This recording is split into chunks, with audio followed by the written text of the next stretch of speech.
95% of the world's internet doesn't travel through satellites. It doesn't float in the cloud. It runs through cables thinner than a garden hose, sitting unprotected on the ocean floor. No guards, no fences, no armor, just glass wrapped in plastic, carrying $9 trillion a day across the bottom of the sea, and someone is cutting them. In the last 18 months, more than a dozen submarine cables have been severed across 3 oceans. In almost every case, no one was punished, because proving the ship dragged its anchor through a cable on purpose is nearly impossible. To understand why this matters, you need to see what a submarine cable actually is. The core, the part carrying all the data, is a bundle of glass fibers, each thinner than a human hair. Pulses of laser light bounce through these fibers at about 2/3 the speed of light, still fast enough to circle the globe in a fraction of a second. The finished cable is about 17 millimeters across, roughly the diameter of a garden hose.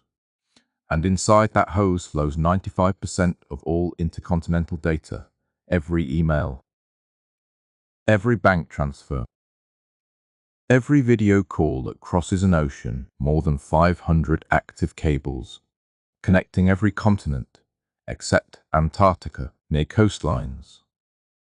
Cables are ploughed into the seabed for protection, but once they reach deep water, hundreds or thousands of meters down, they simply lie on the ocean floor. Exposed, unburied, thousands of kilometers of the world's most critical infrastructure, resting on mud and rock with nothing between it and whatever passes above. November 17th, 2024. 2 submarine cables in the Baltic Sea go dead within hours of each other. The BCS East-West Interlink, Lithuania to Sweden. Sea Lion 1, Finland to Germany. Severed in a single night. Investigators identified a suspect within days. A Chinese cargo ship called Yi Peng 3. Its tracking data showed it passing directly over both cable routes at the exact time of each break. Western intelligence believed the ship dragged its anchor across the seafloor. But the Yi Peng 3 was in international waters. The Yi Peng 3 sat anchored in a Danish shipping lane, while diplomats argued over who had jurisdiction to board it. When investigators finally got access in December, with Chinese officials watching, they found nothing conclusive, no proof of deliberate action. The ship sailed away. 8 days later, Christmas Day, a tanker called the Eagle struck Island's flag. U-18 registration, Indian crew, suspected ties to Russia's shadow fleet, dragged its anchor across the Baltic Sea floor for roughly 100 kilometers. Multiple cables severed in a single pass. Investigators found Russian-language laptops and sensor equipment that had no business being on an oil tanker. Finland seized the ship and opened a criminal investigation, but proving intent under maritime law. Nearly impossible. Dragging an anchor for roughly 100 kilometers might have been negligence, not a crime. The crew was released. The ship was freed. Case closed. This is the genius of cable sabotage. It's the perfect grazing weapon. Any ship with an anchor can do it. Attribution is nearly impossible. International maritime law wasn't built for this. And the damage is very real, not a flaw, a trade-off. But surely 500 cables crisscrossing the globe means plenty of redundancy. If one goes down, traffic reroutes through another.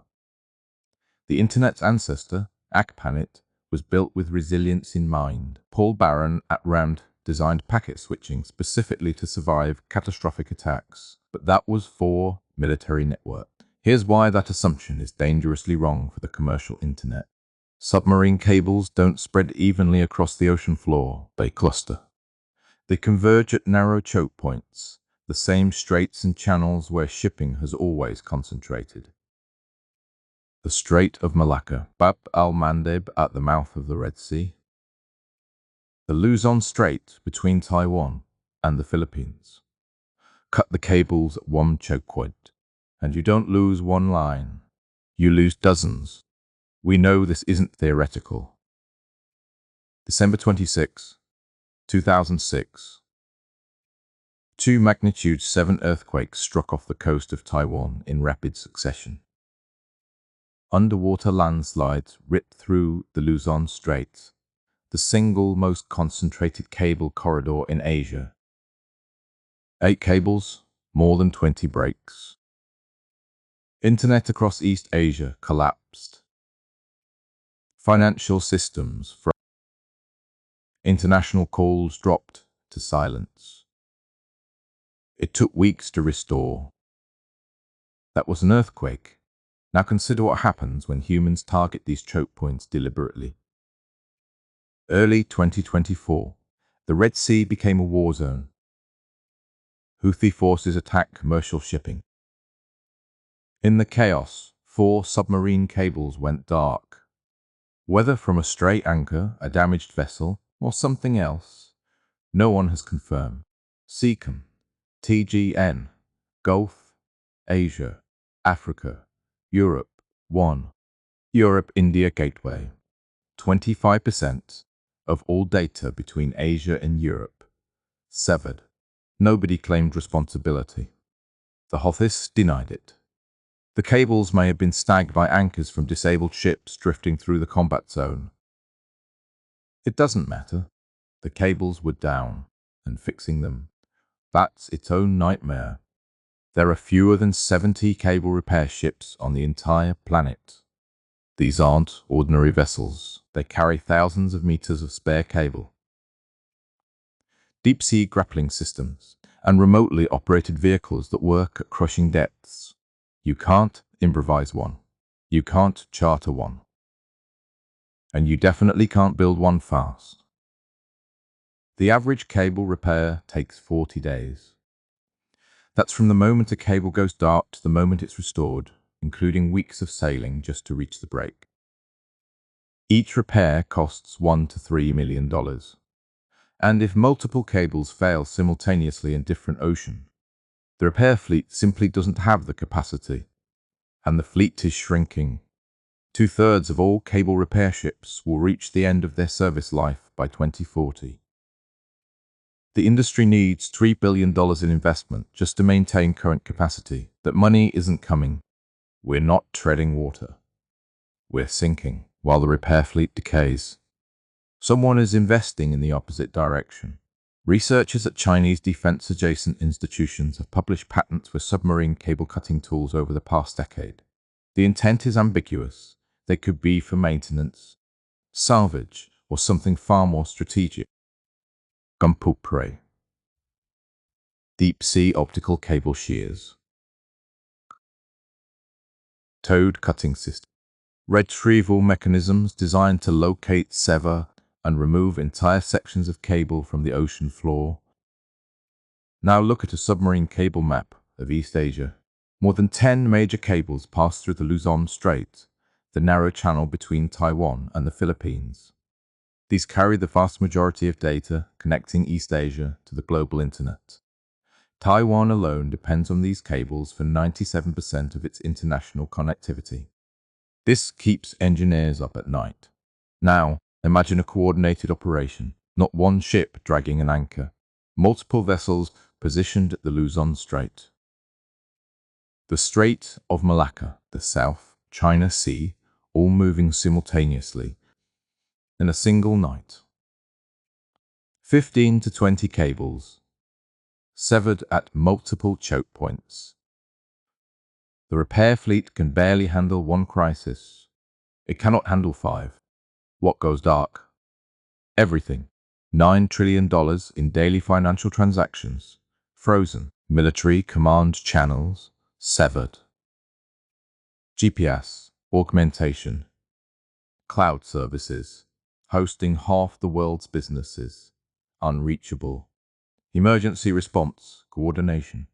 Blind, not for hours, for weeks, possibly months. Governments are waking up. NATO increased patrols in the Baltic Sea. The United States passed the Undersea Cable Control Act. AI-powered monitoring systems track vessel movements near cable routes in real time. New cables are being planned through alternative routes to reduce choke point dependency. But here's the uncomfortable truth. You cannot patrol the entire ocean floor.